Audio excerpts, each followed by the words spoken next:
பணிவான். எனது பெயர் அருணா அசாப் அலி. வெள்ளையிலே வெளியேறு இயக்கத்தின் போது தேசிய கொடியை ஏற்றினேன். எனது வாழ்க்கை குறிப்பு: ஜூலை 16, 1909, பஞ்சாப் கல்கா, தற்போது ஹரியானா. இறப்பு: ஜூலை 29, 1996, புதுதில்லி. கணவர் அருணா அசாப் அலி. பிரபல சுதந்திர போராட்ட வீரர். தொழில்: ஆரம்பத்தில் ஆசிரியராக பணியாற்றினேன். சொன்னதுக்கு பின் சாதனைகள்: தில்லியின் முதல் மேயராக 1958ஆம் ஆண்டில் தேர்ந்தெடுக்கப்பட்டேன்.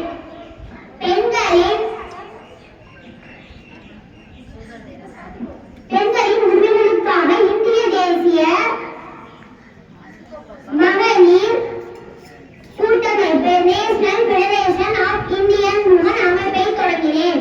சமூக சேவைகளுக்காகவும் தேசப் பணிக்காகவும் இந்தியாவின் உயரிய விருதான பாரத ரத்னா விருதை 1997 வழங்கப்பட்டேன்.